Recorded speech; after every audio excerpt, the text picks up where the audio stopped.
اسلام نے عورتوں اور مردوں کے ملنے کے کچھ آداب بتا دیے ہیں، اس کے بعد کوئی پابندی نہیں لگائی ہے۔ اپنے حالات کے لحاظ سے عورتیں جو کام چاہیں کر سکتی ہیں، وہ ملازمت بھی کر سکتی ہیں، کاروبار بھی کر سکتی ہیں، زمانے کے حالات بھی تبدیل ہوتے رہتے ہیں، تمدنی تقاضے بھی تبدیل ہوتے رہتے ہیں۔ تو اسلام نے اسی وجہ سے وہ چونکہ ہمیشہ کا دین ہے، ایسی کوئی پابندی خواتین پر نہیں لگائی، آداب سکھائے ہیں۔ اسلام میں ممنوع قرار دی گئی ہے اور جس میں اسلام کوئی کمپرومائز کرنے کے لیے تیار، وہ یہ ہے کہ بدکاری نہیں ہونی چاہیے۔ یعنی مرد و عورت کے رشتے کی جائز صورت اسلام میں صرف وہی ہے جس کو ہم نکاح سے تعبیر کرتے ہیں۔ اب جب آپ یہ بات کہیں گے تو فطری طور پر حساس ہوں گے اس معاملے میں کہ لڑکے ہوں یا لڑکیاں، ان کے ہاں عفت اور پاکیزگی کا تصور قائم رہے۔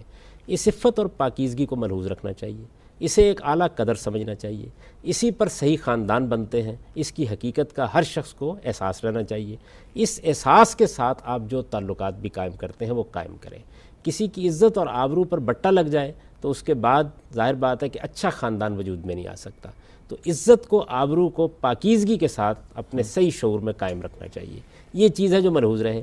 اس کے لیے کچھ ہدایات پیغمبر صلی اللہ علیہ وسلم نے ایسی دیں کہ جس کے نتیجے میں آپ کسی بڑے فتنے میں پڑنے سے بچتے ہیں۔ مثلا یہ بتایا گیا کہ ایک جھجک کا رویہ رکھا جائے، یعنی حیا کو درمیان میں رہنے دیا جائے۔ دوسری بات یہ فرمائی کہ مرد اور عورت کہیں اکیلے نہ بیٹھیں، اس لیے کہ اکیلے بیٹھیں گے تو تیسرا شیطان ان کے درمیان میں آ جائے گا۔